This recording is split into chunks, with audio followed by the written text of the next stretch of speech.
Of a strange setup here with the room. You're more than welcome to pull your seats closer if you'd like to. We've got some space, so you can pull up close to the ledge there where we have some of the items as well. So feel free if you. I don't bite. I don't bite. Yeah. Richard doesn't bite you. He does. Can everybody hear me in the far reaches? Yes. Okay. I still got a scar. Well, it's our great pleasure. As I said, I'm really looking forward to this, to have Tom Shieber here, the senior curator from the National Baseball Hall of Fame and Museum in Cooperstown, which is just a short jaunt down the road. I've made it probably about 100 times that trip, and I know a lot of Rochesterians go to the ceremonies and go visit the museum. Tom, I thought we'd start off just with, I thought maybe you could talk about when you got the bug, when baseball got a hold of you, and also what maybe planted the seed for you to become a curator. It's a good question. I don't actually have sort of a seminal moment from, like, a lot of people would say, oh, I remember my first ball game, going to the park with my mom or going with my grandfather or whatever. And I honestly can't remember my first baseball game. I think it was at Busch Stadium in St. Louis. I'm from St. Louis. But I feel gypped that I don't have that first memory that I can hold on to. But I've always liked baseball. I do not come from a family of baseball lovers, so I know it didn't really come from my family. So that's a bit strange. But so that's a baseball enjoyment angle. The part about that's a little bit more relevant to research and history is also fairly unclear, but when I was a kid, I was in elementary school actually, I found a signed baseball on the ground on the street, and I brought it home with me. So this would have been in the early 70s, and I showed it to my dad, and he mentioned to some of the names where we deciphered some of the names, and he sort of said, well, why don't you try to figure out a little more about these guys. So I'm not a big autograph guy myself, but this autographed baseball really started me on learning about baseball history, and I don't know why it did. I do know that members of my family were very interested in research, different kinds of research, and I think somehow I had seen them doing research. I'm the youngest, and I probably just sort of applied that to baseball. That's my guess. But I don't have an obvious moment where you can say. But I think that's my theory. I'm sticking with it. So you remember with that baseball, when Dad's suggesting, like, well, go find out about these people. Do you remember doing that research, and what was that like for you? Yeah. Well, first of all, I still have that baseball. I'm never getting rid of that baseball. Who are some of the names on there? Can you remember? Yeah. So we figured out it must have been some old timers game in St. Louis, and probably not long after the Busch Memorial Stadium opened in '66. So it probably was a mid to late '60s. You know what? Actually, if I research it now, I'd be able to nail it. It'd be easy to figure out. Figure out when guys passed away or whatever. So we could do that. I don't know why I haven't done that, but we'll do that when we get back.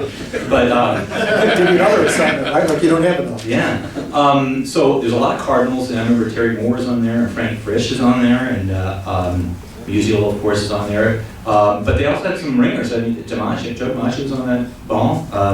It's a really neat ball. It would be worth nothing today because there's not a letter of authenticity that comes with it. It's a silly concept, but. Were there any unusual stories from doing research there, from some of those names on the ball?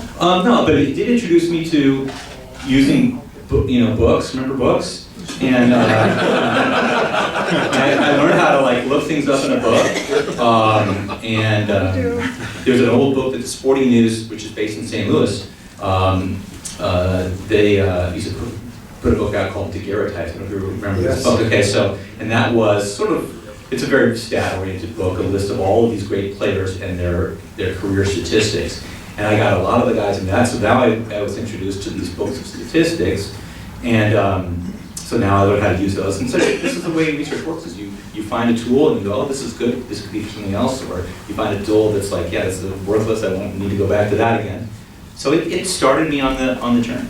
And I think one of the things, like when you're interested in history and finding out answers, it's kind of like panning for gold, isn't it? Like you're looking for the proverbial needle in a haystack, right? Right, and sometimes when you're panning for gold, all of a sudden a pearl shows up. You weren't looking for that at all, and you get distracted over there, and that happens a lot. It still happens to me every day at my job that I'm looking for one thing and I get off on a tangent somewhere else, and often the tangent's better than what I was initially looking for. So you're intrigued by research and being able to discover, this gold and these pearls and so forth. When did you decide, like, maybe I can make a career of this? I can tell you when I decided not to make a career out of baseball. I thought I wanted to be involved in baseball, and they say, well, they start throwing curveballs, then you can't do it. But when they were throwing fastballs, I couldn't do it. So I was out of the ball field pretty early, but so I thought I'd get into sports writing, actually. And found out that I wasn't particularly good at that either, so my possibilities were winnowing down. So I just kept on doing it as a hobby, baseball research and baseball history as a hobby, and figuring that really there's not a lot of jobs in it. And quite frankly, I don't want to disappoint people, but there aren't a lot of jobs in baseball where they pay you to do baseball research or historical work. So I went off in a totally different field, having nothing to do with baseball. But then, we were just talking about this last night, that I'd done a lot of work. I'd done some publishing of baseball articles. I had been involved heavily in SABR. I founded the Victoria History Committee of SABR. And so I did a lot of work, and when good fortune came my way, I was able to take advantage of it. And that's a big philosophy of mine, is that everybody, luck happens to everybody, but it's the people that are able to take advantage of that luck that are, that's the key, is taking advantage of good luck. So what took you out, which path did you go before you got pulled? What was I doing before the baseball gig? I was in astrophysics, actually. So I was working in solar physics for a dozen years before I got the job in Cooperstown. It has nothing to do with baseball. People always look for a connection. Oh, is there a connection there? No, there's no connection. Very different job. So how did you get to Cooperstown? I mean, you've been, what's it been, 19 years now you've been involved? Yeah, close to 19 years. Okay. Okay, what is it? This is January, so yeah, a couple months will be 19 years. So I was actually working in astronomy, but as I mentioned, heavily involved in SABR, and a job opening occurred. I knew a lot of people at the Hall of Fame because I've been doing research for a long time, and the job for webmaster was open. Actually, it was called Manager of Internet Activities, and this is in 1998. So the web was invented in '94, I think it is. So it's very early days, and I had been doing the website for the solar telescope I was working at, just as something to do. And so I had the web part down, and I got a call from the guy who used to be in charge of the research department at the Hall of Fame, Tim Wiles, and he said, hey, there's a job opening now. So I had the web part. I felt good about my baseball history part. So I came in and I did the website.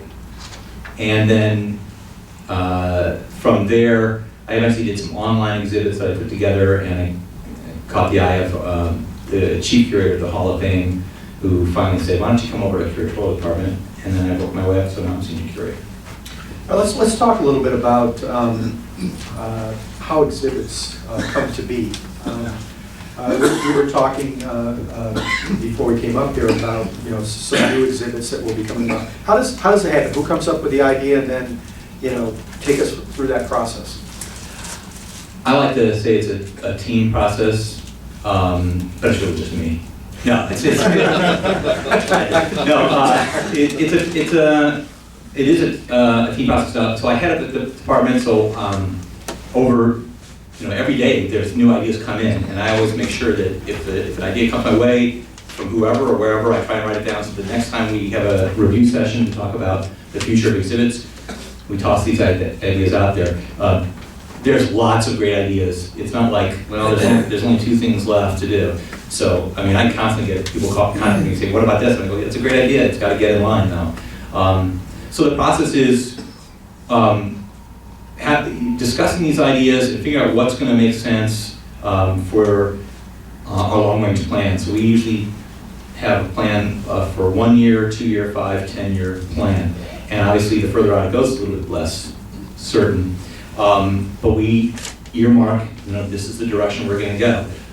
We want to make sure the exhibit is going to tell a story that that's relevant, that we haven't already touched on somewhere else, that we can do in a responsible manner. So a lot of times there's a story that's going on right now. I'm not sure that would be a good idea to do a permanent exhibit on a story that is still unfolding. So for example, early on during the height of steroid issues, there's a lot of demand for doing an exhibit about steroids. And we thought, well, we're in the middle of this story. I mean, so that would be very difficult to do. I think we can do a better job of it now. We're still in the middle of it, by the way, but we have a lot more to look at. It can make something, a decent statement about, and really craft a good exhibit. But you need some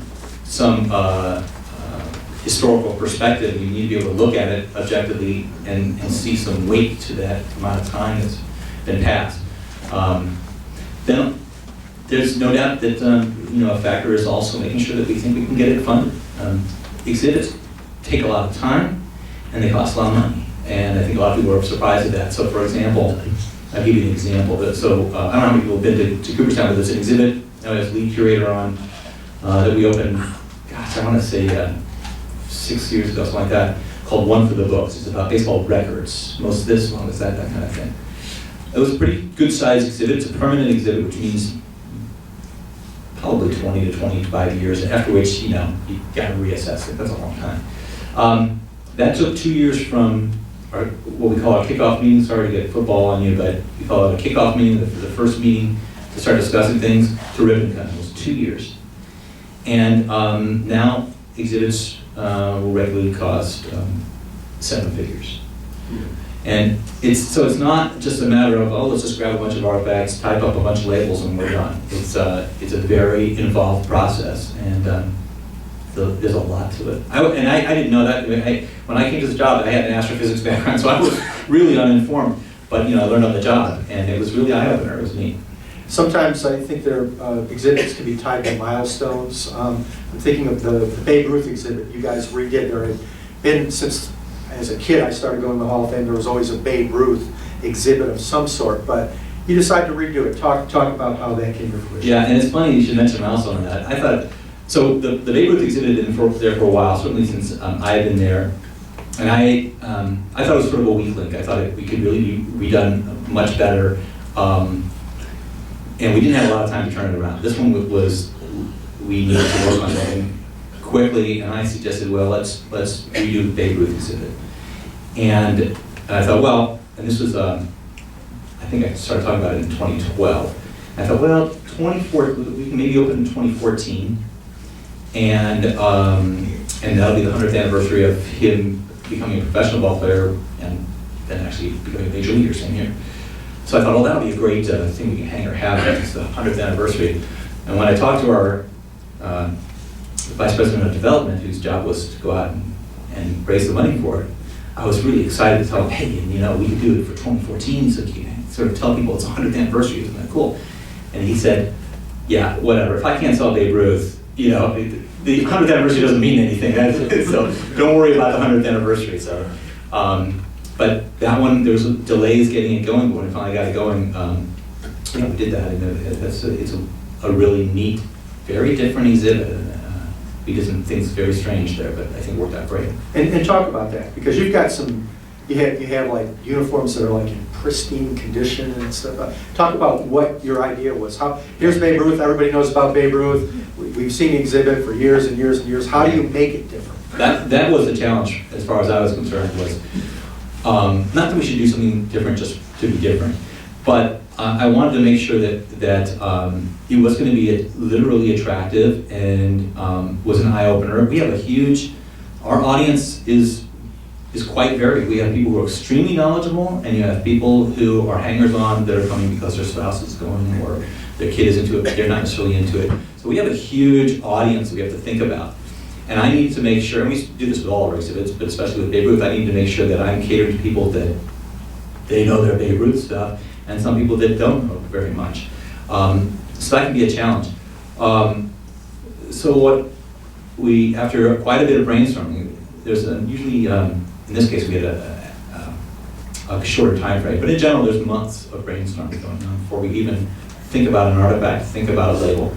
And in that brainstorming, we also came up with the idea of, wouldn't it be neat to really see what it was like to follow Babe Ruth at that time, rather than looking at it from a historical perspective. So everything else in the museum, and in almost every museum, is sort of a God's eye view of here's what happened, and do it responsibly and accurately. But in this case, we opted to do a very different thing, which is, wouldn't it be cool to experience what Babe Ruth was like while it happened? You're there. So we quickly figured out there's only two ways to do that. One is to have a time machine. We're a nonprofit, so we couldn't pull that off. And the other was to do sort of a scrapbook look at Babe Ruth, because a scrapbook is really a kind of a poor man's time machine. And so what you can do is, when you're flipping through those pages of the scrapbook, you're seeing, these pictures that were pasted in at that time, notes that were written in by the scrapbooker at that time, whether it's photos of newspaper clippings or a ticket, whatever. And as the person is scrapbooking, they don't know what's going to happen next. They don't they don't know when you're scrapbooking about your kid. You don't know what your kid's going to end up becoming, a doctor, or if he's going to be a no good, whatever. You're just scrapbooking as you go along. And there's a lot of neat information from that. And so that's what we decided to do, is we did a scrapbook concept where it's the first and only time that, as a curator, I wasn't writing labels. There's no normal kind of label there. What we've done is all those labels are written as if it's a scrapbooker. So I took on this, instead of a God's eye view, historian point of view, I took on this, it was more of a fictional concept where I'm a scrapbooker. What am I writing when Babe Ruth hits his first home run? I don't write, well, that's the first of 714, because I don't know it's going to be 714. So as you go through, you're experiencing that way. And it turned out to be it was a neat idea that we ripped off from some other people and some books. That's the way the museum world is, this works and this doesn't work, let's do the stuff that works, and don't do the stuff that doesn't work. So I don't know if you ever heard of the author G.H. Fleming. He did a bunch of these books where he essentially took old newspapers, retypeset them, and he edited it. So that's kind of what we did. So as it turns out, this was a lot of research. And quite frankly, one of the biggest parts of the research project was I had to find newspaper articles that were going to tell an important story that I needed to tell. And I needed to make sure it was a really good headline. That headline was in the sense of my label. So actually, in a lot of ways, I was the lead researcher, but the curator from a writing standpoint was the headline writers and the newspaper writers at the time. One of the things that I really like about the Baseball Hall of Fame is it tells not only the story of baseball, but I think the story of American history. And you look at your exhibits, you have exhibits on women in baseball, America going to war, the Pride and Passion exhibits talking about race relations. And you even mentioned, now with the latest exhibit, deals with the steroid issue and some of the other issues involved in baseball. Talk a little bit about that, how baseball does reflect American history and how the Hall of Fame in the museum tries to get that point across. Yeah, so we're, if you boil it down, we're a pop culture museum.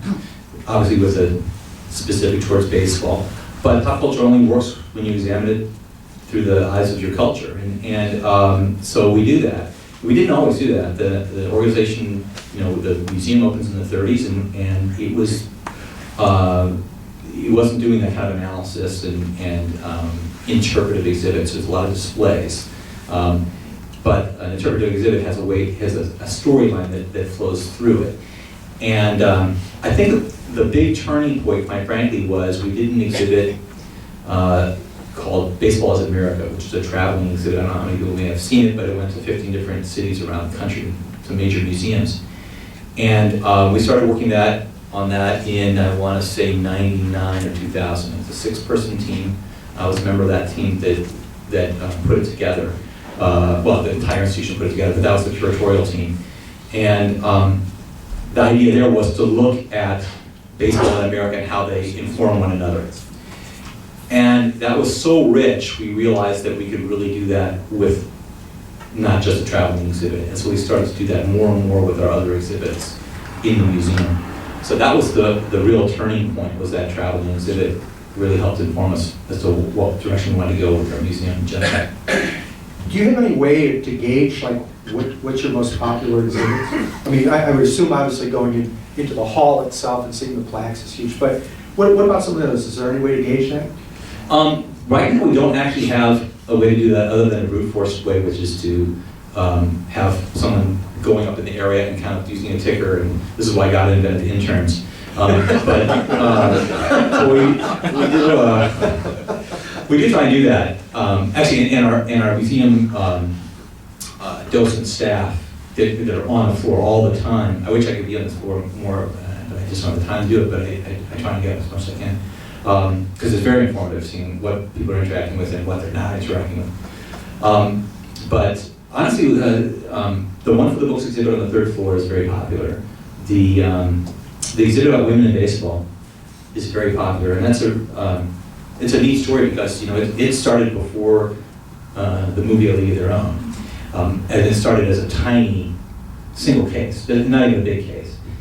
And I think that's the exhibit we have re-curated the most. We've probably gone through 4 or 5 versions of it, and now it's quite a large area. But actually, that exhibit was there, very small, and Penny Marshall, who bought the rights to the documentary, A League of Their Own, which is, and she came up for, there was a All-American Girls Professional Baseball League reunion that was nearby. They stopped by Cooperstown, and she came and she saw them, she saw our little exhibit, and that's what made her say, yeah, I'm actually going to make this movie.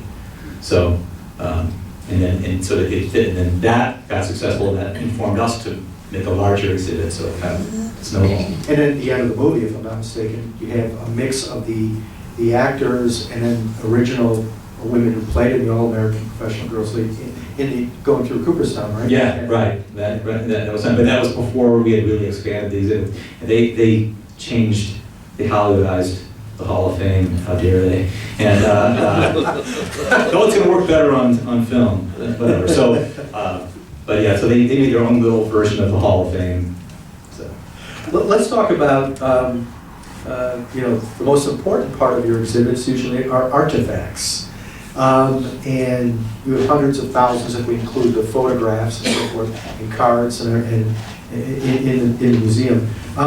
Do you have a favorite or a couple favorite artifacts? I have over 100,000 favorite artifacts. It's like asking me, who's your favorite, what's your favorite kid? I have one, so that's easy for me. But no, I got a bunch. I mean, and I'm not saying that to be politically correct. I shouldn't single one out.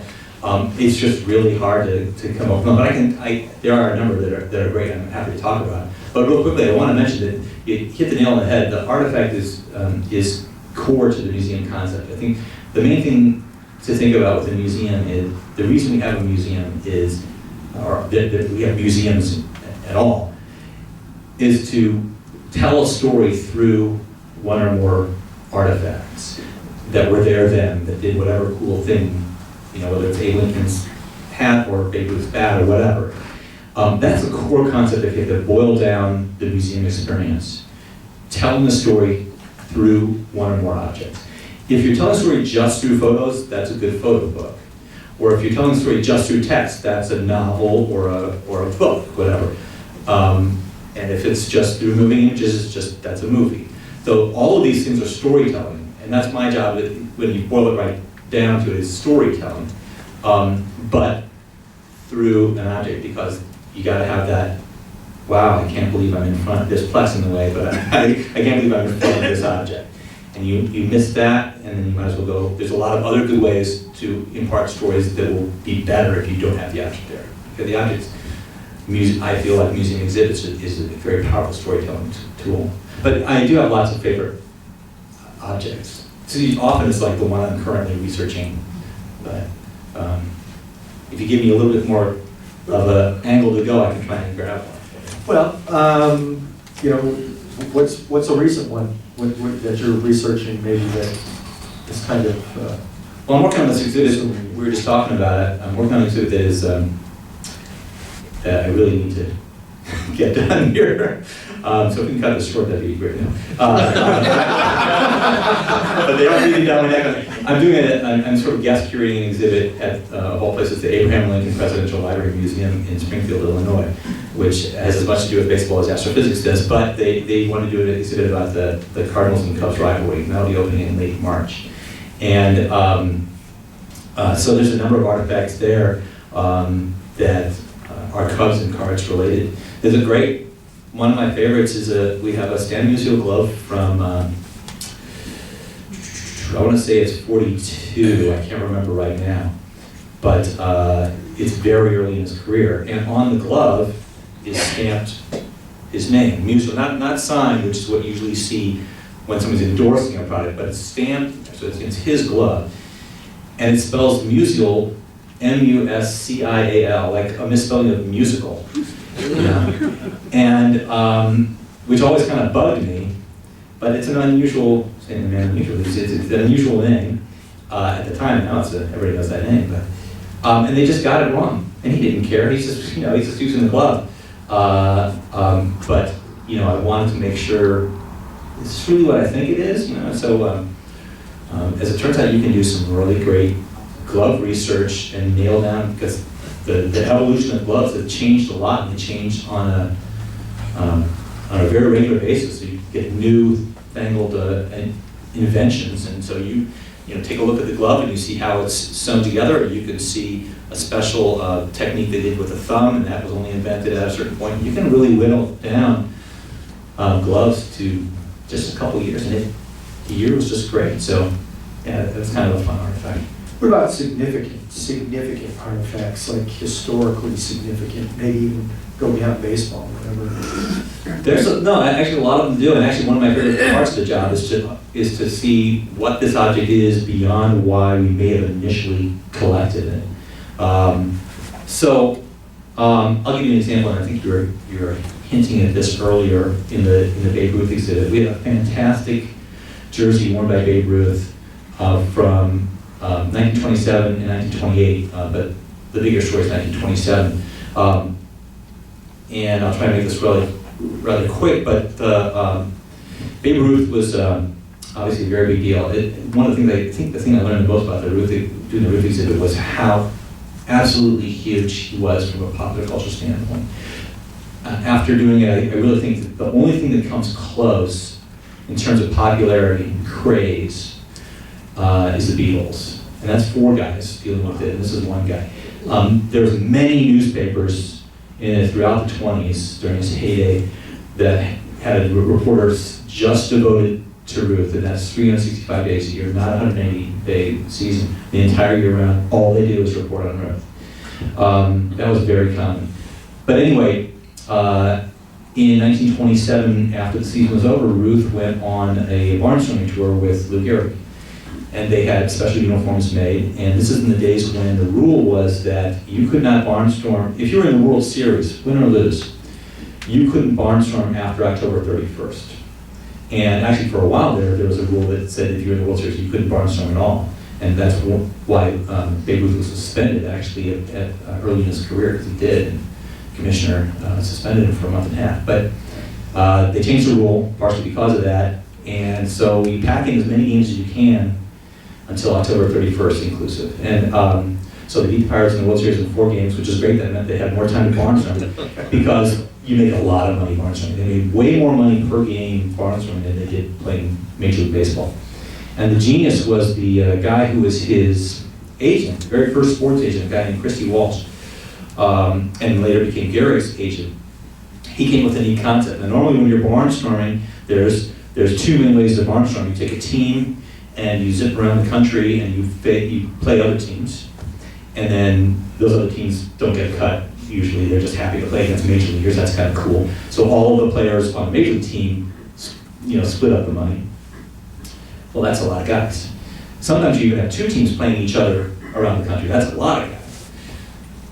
Well, Walsh came up with the idea, why should we split all this money? Why don't we just do this? Why don't we have Gehrig on one team, Ruth on another team? We'll bring a bunch of extra uniforms. We'll fill out the teams with other guys from the city. So Ruth is on a team called the Bustin' Babes, and he's wearing these all black uniforms to say Bustin' Babes on them, and then all these guys from the town are playing with him, which is cool. They get to play with Babe Ruth, and playing against Lou Gehrig. And as far as Gary and Ruth are concerned, they split the money between those two and a little bit for Chrissy Walsh, of course. So that was a great way to make money, and it was very successful. And we have a jersey that Babe Ruth wore in that, which was really kind of a neat. That's one of my favorite parts. I said it was a fun research story because when we had this jersey for since the early 1960s, it came to us, and I had to research it for this exhibit. We hadn't exhibited it in a long time. I don't know why. And it's great condition because it's hardly ever used. It's just used for these Armstrong things. So it really was fantastic condition. So I was thinking, well, let me do my due diligence and really make sure I understand the object. That's a key part of my job, is to research something. I don't care if someone else has researched it beforehand. I'm going to research it from scratch. And I don't care if I researched it 5 years ago. I'm going to re-research it to really understand what this thing is and maybe what it is not. So I looked for photos of him wearing this uniform. It's all black with the words Bustin' Babes across the front. So I found, and there's a lot of photos, you can find them on the web very easily. So I found a photo, and I tried to match it up with the way it said Bustin' Babes on there, and lo and behold, it was not matching. The S of Bustin' is right down, this is called a placket here, your button placket. And the S, you could see where it was in comparison to the buttons. And it was actually, the one that we have, the S is almost like it's misplaced. It's a little bit lower than it should be from a flow standpoint. In the photo, the S was in a totally different place. The buttons in a different place, and I thought, oh, that's not good. So, what's going on here? Well, I looked at some more photos, and I found, no, he's wearing another uniform. It looks identical, except that the S is in a different spot that is matching. Then I realized what's going on, which is, he's got two uniforms that he's swapping in and out. One day he's wearing one uniform, and the other one's into cleaners. And then the next day, they'll flip-flop, and they go back and forth. And so he had two uniforms that he had. All the rest of the uniforms for the Bustin' Babes, they would just clean if the game was over or whatever, or maybe not even clean, who cares? But, you know, the guys are happy to be playing on it. So yeah, that was a scary research moment, but then it was a good research moment. Is there an artifact, if I could give you one artifact that's not in the Hall of Fame, that you could have for the Hall of Fame? Could you think of one that you really wish, like, I hear stories about, for example, nobody knows what happened with Bill Mazeroski's famous home run ball. There's been all these sorts of stories, you know, and, oh, I've got it, no, I've got it, whatever, and so nobody's ever been able to verify whatever happened to that ball that he hit over, you know, the wall of Forbes Field and stuff. Is there one thing, if I could grant you a wish, you could have Tom this for the Hall of Fame? What would it be? There's more than one. Okay, give us one. But and we have a list. We thought, you know, why don't we keep track of this stuff? But I'll tell you the one that popped in my head first, and always pops in my head first, and that is the Eddie Grant Memorial in center field at the Polo Grounds. So the Polo Grounds is sort of a keystone thing going out in center field there, and in play was this memorial to Eddie Grant, who died in World War I, and nobody knows what happened to that. And you know, the Polo Grounds sticks around until the Mets leave in the early '60s, because it was you know, the Giants left, not much happened, and the Mets show up. They play there until Shea Stadium's built. So then there's a lot of stories about what happened to that, and there's a fake one that is out there that you know, they didn't really attempt to even make it look like the real one. But you know, and that's not that. It's not like I'm talking about something from the 1890s or something like that. But that's the one that always first pops in my head. But the nice thing, you know, you mentioned the Bill Mazeroski ball, so no one's going to ever know. I mean, because there's just no way you're going to prove it. But we have the bat that Bill Mazeroski is. Same thing with Bobby Thompson ball. That ball is going to be out. No one's going to know. And a lot of people claim to have it. But thankfully, we have Bobby Thompson's bat. And I tell this story to a lot of people, and I think it's one of the great things about being in the baseball museum business.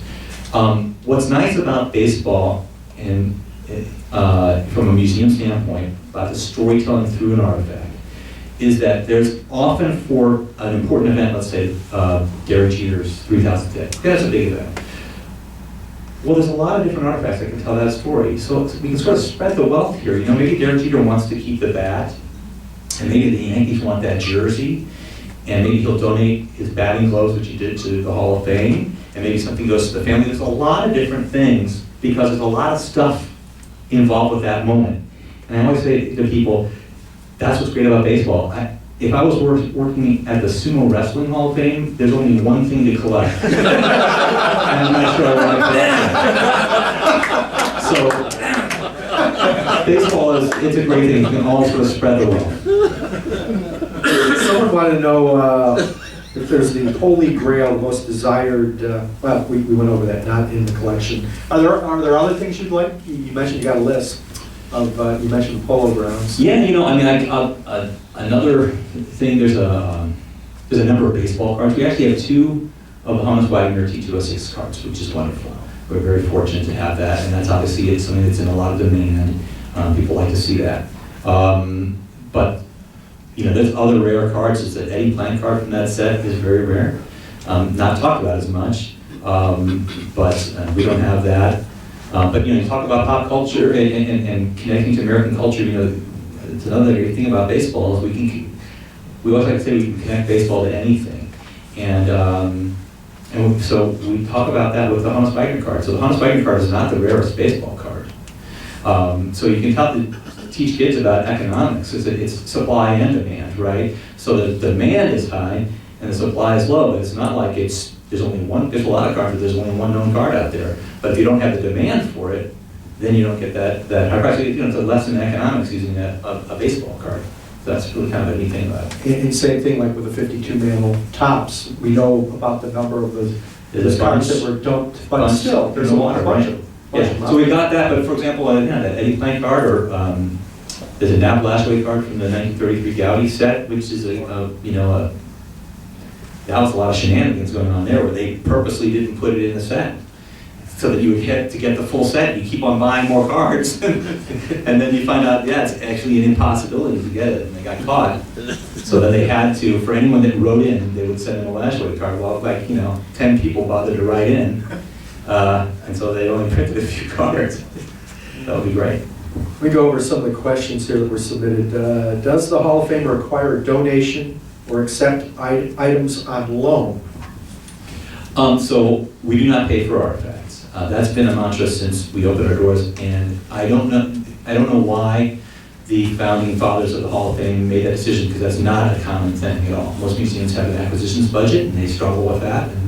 But we didn't from day one, and as it turns out, it's very fortuitous, because quite frankly, as a nonprofit, we're not affiliated with Major League Baseball. We have a great relationship with Major League Baseball, but we're independent of Major League Baseball. So we're not rolling in dough. If we had to pay for artifacts, there's no way we could compete with private collectors. So, it's really fortunate that they made the decision, and we have a huge collection, and that inertia of that collection has been very helpful in getting artifacts donated.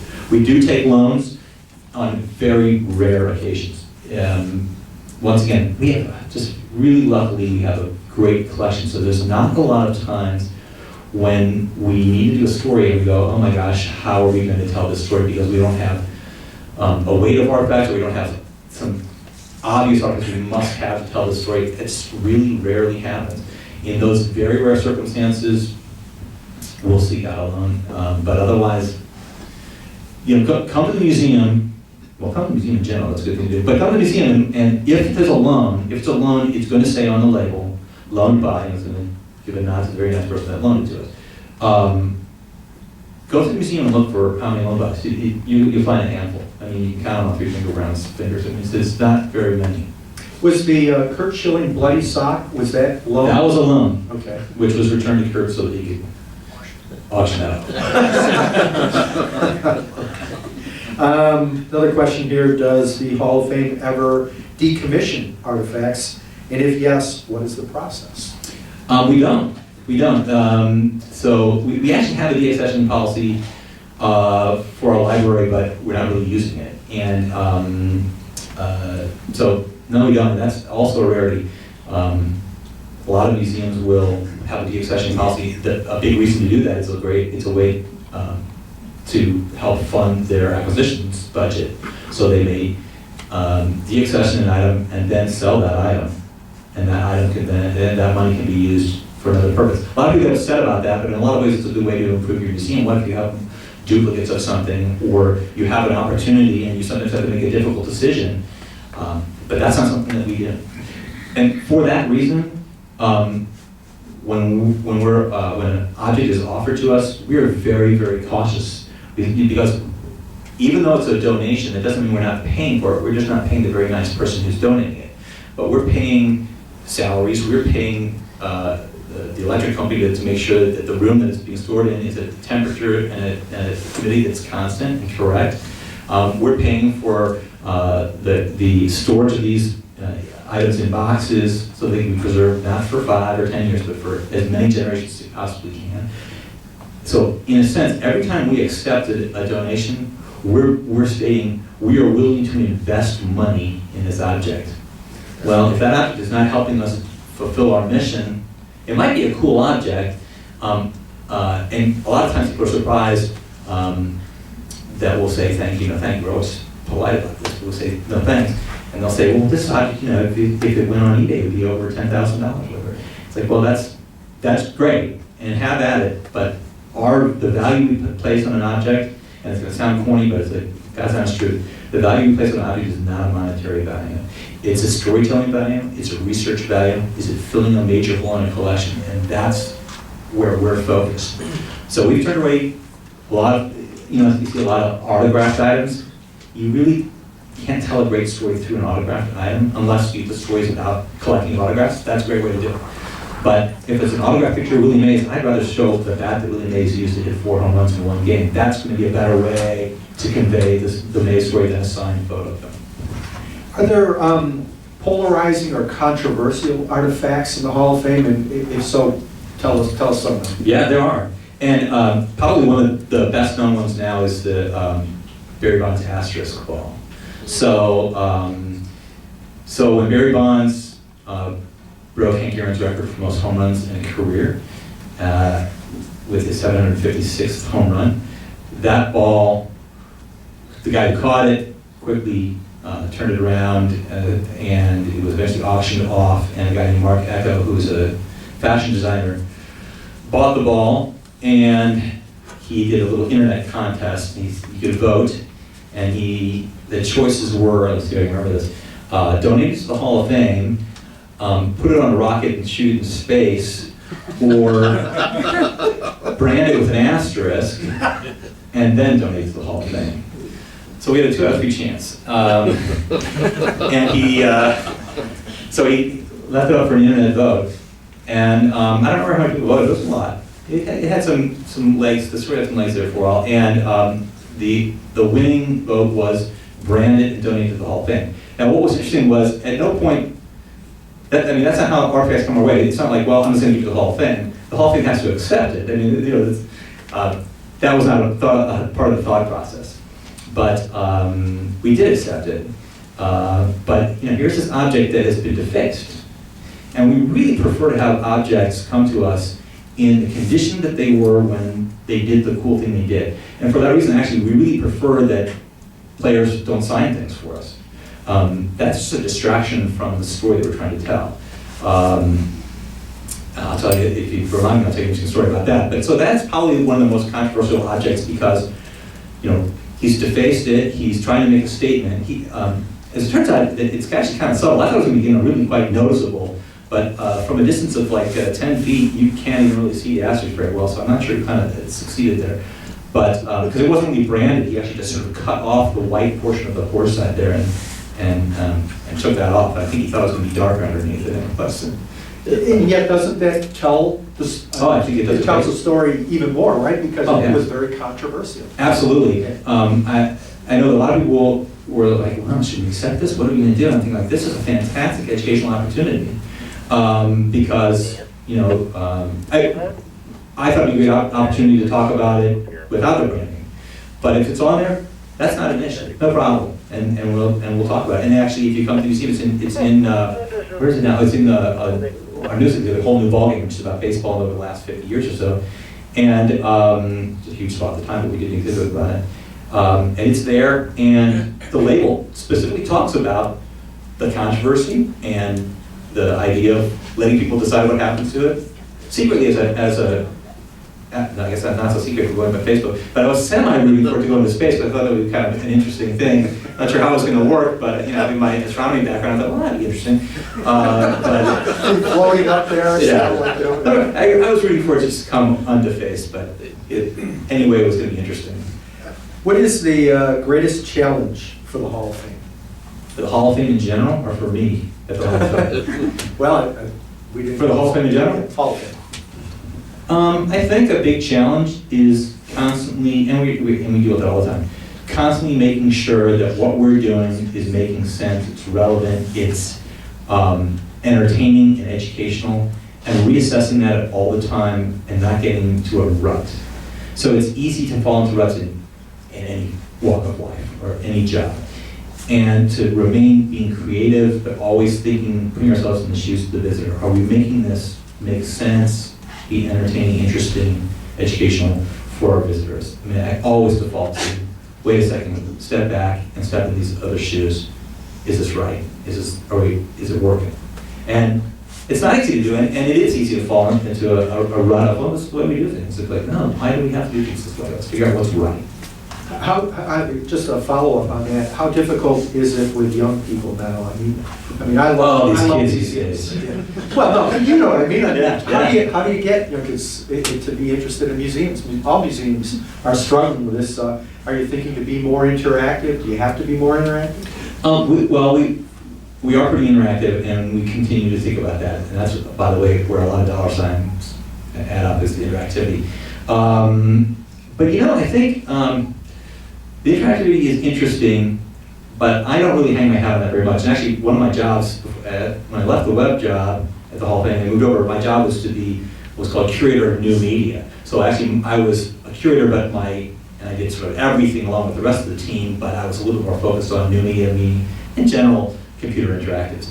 And one of the things I learned there was that there's a flashiness to it, but if it's not delivering, if it's just flashy for the sake of being flashy, you're wasting your time. We're wasting a lot of money too. So you've got to still deliver story. So you don't deliver the story through that new media only if that's the best way to deliver it. But if there's a better way to deliver it, don't just do whatever's the right way to do it. What's the best way? So I forgot what your question was. I'm sorry, I got off on a tangent there. No, young people, we're trying to get them interactive. What do you do to attract them? I think the interactive is a little bit, but really what's more important is making sure that we're making baseball history connect to what's happening today as well. So kids are watching a lot of baseball, or hopefully they're playing baseball as well. So how do I make this Hunter Wagner card, or how do I make this Willie McCovey helmet or whatever relevant to what kids are thinking about today? And that's a challenge, but I think I don't think it's impossible to do. But it's just a little bit of an angle you have to take on things. Here's a question that's kind of near and dear to my heart. Any plans for updating baseball reporting exhibit by the Bullpen Theater? Yes. Yeah. Can you- One of the things we really want to do is talk about interactives. So that right now that exhibit is talking about broadcasters and writers. And specifically from a broadcasting standpoint, that is begging for an interactive where you can choose who you want to listen to and hear some highlight. I want to hear Jack Buck, and you press the Jack Buck button and you hear that. And I don't see why it would be any different for writers. We're not going to give people an entire book, but we'll give them highlight and hopefully something that's, my gosh, that is so Pitoniak. I can't believe how, that's just him. So we can deliver that as well. On top of which, if you go into that exhibit, it's called Scribes and Mic Men. There's not really many cases in there. We've collected a lot more artifacts, and we just don't have the ability to put them in there. And really, the correct thing to do is not try and squeeze it in. We're making some subtle changes this year, actually, but the long-term plan is just to do it from scratch. I don't know what size it's going to be. I'm not sure where it's going to be, but the answer actually is yes on that. What is your favorite personal era of baseball? What do you like to study the most? I really like early baseball. I've always been interested in, and when I say early baseball, I'm talking about 1850s to 19th century. I don't, the pre-early baseball, if there's such a concept, 1840s and earlier, it's interesting, I don't find myself, I don't know quite why it's drawn to that, but really 1850s when baseball boom really occurs right around 57, 58, 59. The initial boom, there was a little bit of a lull due to the war and starting in 61, and then after the war ends, baseball absolutely takes off exponentially. I mean literally exponentially. So you need to come to Rochester more than find out even more about it. Oh no, I'm very familiar, and New York is really a big part of the story. I love how people talk about baseball as this pastoral game. Its roots are in pastoral. It's a city game. Baseball, it was a city game in New York City and Brooklyn, but also upstate New York, and I really enjoy that part. What do you think the ultimate resolution of the Hall of Fame will be regarding the steroid era and Pete Rose? I mean, we've seen in the most recent vote, obviously, Barry Bonds and Roger Clemens really climbed up there. Right. And so they're getting closer and closer. You know, do you think, where are we going with this, and also then with Pete Rose? Well, two very separate issues. So from the Roger Clemens and Barry Bonds and whoever else you want to toss in, yeah, this was a very interesting jump up. And believe me, we're just as interested as the people that don't work at the Hall of Fame, and we don't know what's going to happen. But it was a neat bump up. There's a lot of theories as to why that happened. I have no clue. I have no clue what's going to happen. I can tell you this: we're not changing the rules of voting, and we're comfortable with the way it's been working. And additionally, if one of these guys gets in, we're going to treat him just like we would treat anybody else. It's really nice to have an impartial group of individuals. Well, I mean, they didn't be partial, but they're not part of the Hall of Fame, the Baseball Writers Association of America. They're a separate group that's voting on it. So it's not us doing it. We just administer the rules. But it's really great that we have that separation because it can be really objective, and there's no conflict of interest. There's no even perceived conflict of interest, which is almost as bad as a conflict of interest. So that's the situation with with those guys. And I'll reiterate, I think I mentioned it earlier, the steroid era is never going away, or the performance-enhancing substance era is never going away. It's been around for a while, well before, the whole thing with Andro and stuff, in the McGuire era and stuff. There's performance-enhancing substances going on in baseball for a long time. But there's obviously big moment in the 90s, and that door's never going to close. And just talk to all the Olympic people. That it's always going to be a game of cat and mouse. That's just the reality of living. So I'm always careful to never use that steroid era. That implies there's an end to it, and maybe hopefully it's less, but it's always going to be there. We're going to have to deal with that situation. For Pete Rose, he met with Rob Manfred when Manfred was a new commissioner, and kind of fell all over himself there in talking to Rob Manfred. So it's up to the commissioner to take him off this lifetime eligible list, and the commissioner said no. So that's just one of the rules of the Hall of Fame, is that if you're on an eligible list, you're not eligible to be voted on. Tom, again, you don't have any say in this, but I'd just like to get your theory on this. And again, my background is as a sports writer for 44 years, whatever. But I can never understand, why is it just the Baseball Writers of America who vote? And why can't it be expanded to include some broadcasters? I mean, Vin Scully, why wouldn't Vin Scully, shouldn't he have a vote? And beyond that, how about some historians, some prominent historians, so John Thorne, right. Some people have written extensively, researched baseball extensively. Why not expand this group to include some of them? I know the Baseball Writers Association is a pretty tight-knit fraternity and a pretty controlling fraternity, but why not? And how would that come about? Yeah, and it's actually not just it's a subset of the Baseball Writers Association. You've got to be a member of good standing for 10 years, so it's actually even smaller group. Historically, we've done it that way, and there's something nice about that long consistency of we're closing in on 80 years doing votes that way. Having said that, things change. And yes, I'm not trying to pass the buck, but this is out of my bailiwick. I'm not the guy who decides these things, but I think it's worth looking at. But I don't know what's going to happen. Having said that, however, we do this.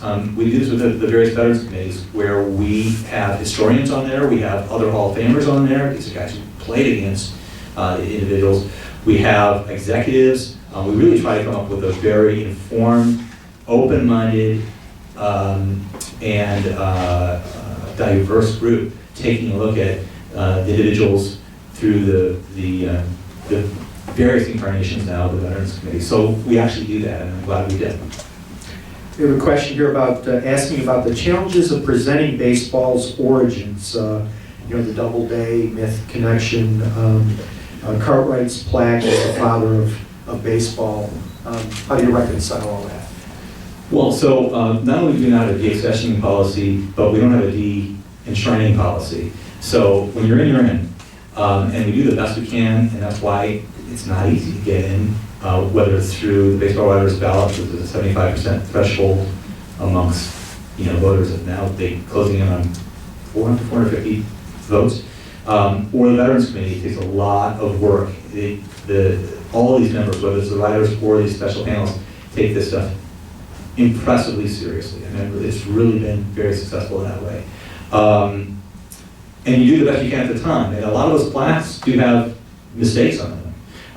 But they were written at the time, and that was the best they could do. And less than 10 years from now, we'll have a better ability to do what we're doing than now.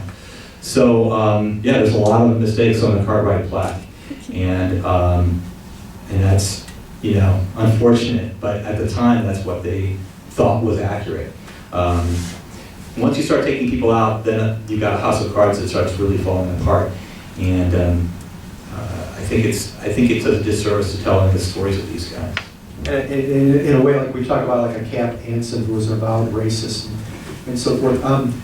And we look at people, but they're also a product of their times, right? And so Absolutely. we're not telling history, the true history, right? If we don't. Absolutely. And for Cap Anson, Cap Anson did an autobiography that he didn't write. That's an interesting concept, but he didn't write an autobiography. But anyway, he signed off on it. He got the paycheck, that's for sure. And he was actually very public about his feelings, but by no means is he like this rogue guy. And so there's lots of guys who are either racist or had various other issues too.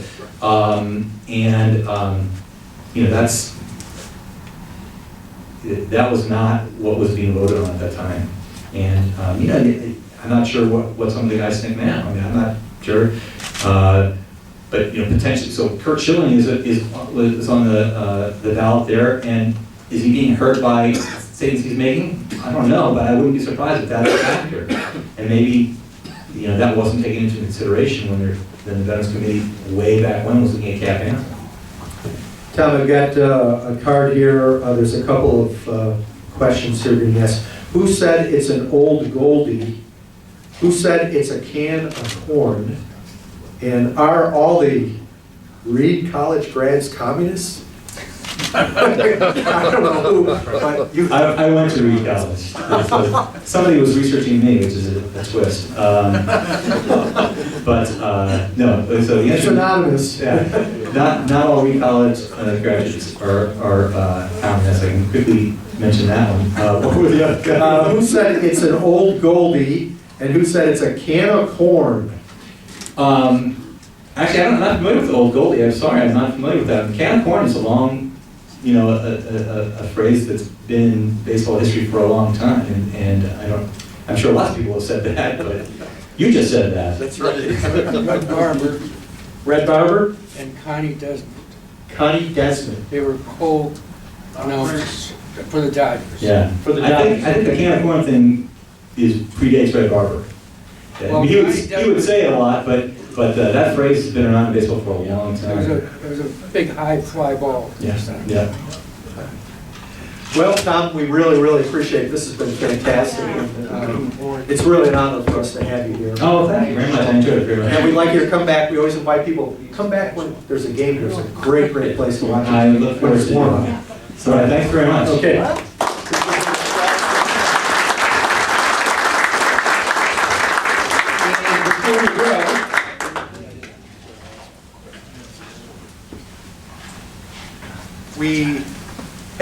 presentation here, we'd like to give our guests, we'd like to make you a permanent member of the Rochester Baseball Historical Society, and here is our membership card for you to have. Oh, wow. So- I'm going to have trouble getting this in my wallet.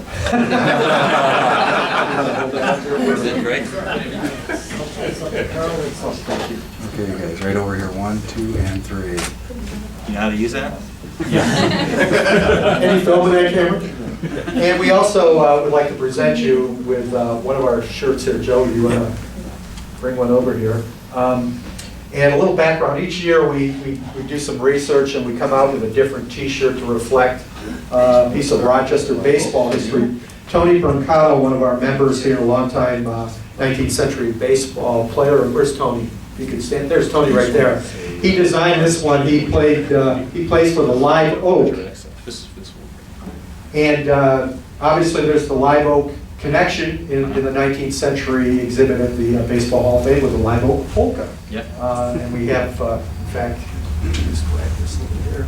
People can see. This is a replica of what you find in the Hall of Fame. And it is a lithograph. I believe it's the first color lithograph of a baseball scene in America. It was printed here in Rochester, correct? Yeah. Yeah, printed here in Rochester. So, but this is on, the original is on display in the Hall of Fame there on the second floor. Yeah. So, but anyway, that's the derivation of the shirt you have there.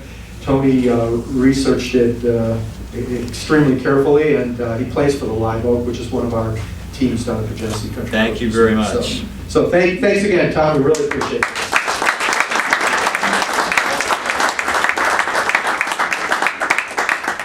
Okay.